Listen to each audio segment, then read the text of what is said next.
My name is Maya. I'm 32 years old. I have a husband named Morio. Together, we have a daughter, Lily, who is 6 years old. We've shared a home and a life for 9 years. I loved Morio deeply, completely. I gave him my trust without hesitation. I believed he would never hurt me. I thought he was an honest man, but I was wrong. It happened on a weekend. I had a cold, so I stayed home to rest. Morio said, "It's Jake's birthday tonight. I'll be late." I smiled and told him to have fun. I watched a little TV and fell asleep early. But while I slept, something happened. Something I didn't see. Something that would shatter everything. The next morning, Morio was quiet. Barely a word during breakfast. He kept staring at his phone, then out the window. I asked, "Are you okay?" He said, "Yeah, just tired." But something felt wrong. I watched him, but he wouldn't meet my eyes. Later that day, my friend Nina came over. She'd been at the same party. She looked uneasy. "Maya, I didn't know if I should tell you, but I saw something last night. I went cold." "What do you mean?" She said, "Morio. He was dancing with someone, too close. It was his ex, Clara. I saw them kiss." The room spun. I felt like I'd been kicked in the chest. "Are you sure?" I whispered. She nodded slowly. When Morio came home, I was waiting by the door. I didn't cry. Not yet. I looked right at him and said, "Tell me the truth. Was Clara at the party?" His face changed. He looked frozen. Guilty. "Yes," he said quietly. "Did you kiss her?" Silence. A long, heavy silence. "Maya," he started. I was drunk. She came close. "I didn't plan it. It just happened." My voice shook. "You kissed another woman, Morio." He stepped closer. "It was one stupid kiss. That's all. I love you. I love Lily. Please don't let this destroy us." I picked up his bag, walked to the door. "Get out," I said. "This house is mine. You made your choice." He didn't fight. He looked broken, but he walked out. Lily was at my parents' house that weekend. I was glad she didn't see any of it. She didn't need to hear shouting or see me fall apart. After that night, Morio called nonstop. He sent long messages. "I love you. I'm sorry. Please give me one more chance." I didn't reply. Then his mother called. She spoke softly. "Maya, please don't be angry. All men make mistakes. My husband had a girlfriend once, but I stayed. And now we're fine." I took a breath. "I don't want to live with a man who kisses other women," she said. "Think about Lily. A child needs her father." I replied, "Lily can still see her father, but I don't want him as my husband." Some people said I was too harsh. Some said I should forgive him, but they didn't feel what I felt. I didn't want to sleep next to a man who kissed someone else. I felt hurt. I felt dirty. I felt alone. Yes, I still loved him, but love isn't enough. Trust is more important, and he broke that trust. Now I live alone with Lily. I'm not always happy, but I am calm. No more lies. No more pain. Then one morning, Morio came to the house. He stood quietly at the door, holding a small bouquet of white lila, my favorite. His eyes looked tired. His face was pale. He didn't look like the confident man I once knew. He looked broken. Excuse, I was weak. I kissed her, and I hate myself for it. I kept my voice calm. You didn't just kiss someone. You kissed away our trust. You broke something inside me. He nodded. I know, I wasn't thinking clearly. I wasn't even that drunk. I just acted selfishly. And now I give anything to take it back. I said, you can't. You made a choice. And now I'm making mine. He looked down.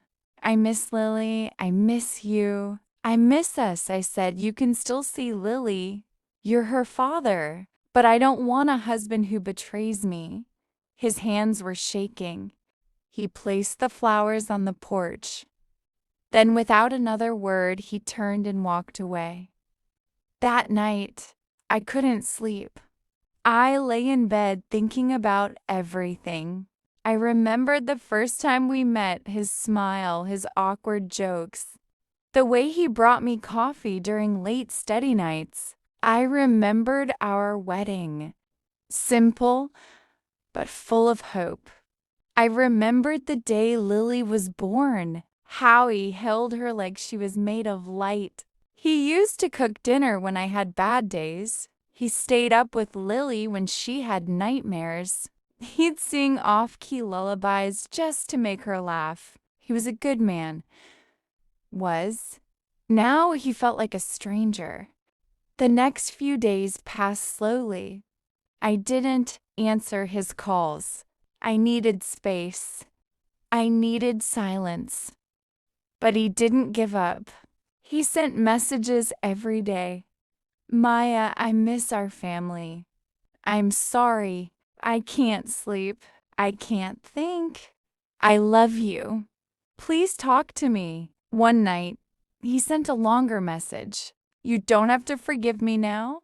Maybe not ever. But I'll wait. Not because I'm sure you'll come back, but because I know I deserve to wait for the damage I caused, for the pain I brought.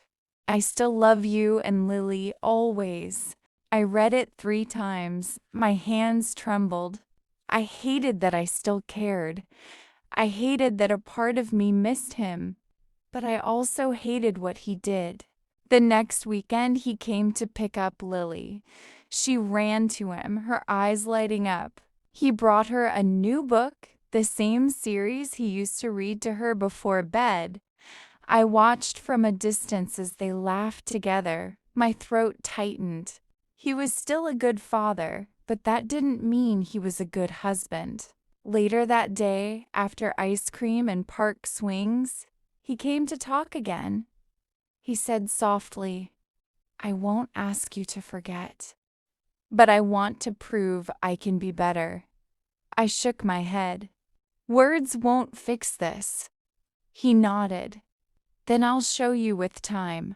I closed the door. Weeks passed, then months. He came every weekend without fail, always on time, always with something for Lily, a book, a drawing, sometimes just his full attention. He stopped making big promises. He just showed up, steady, quiet.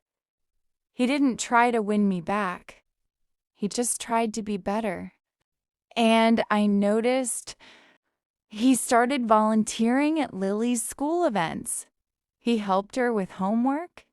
He even learned to braid her hair. One sunny afternoon, he came early.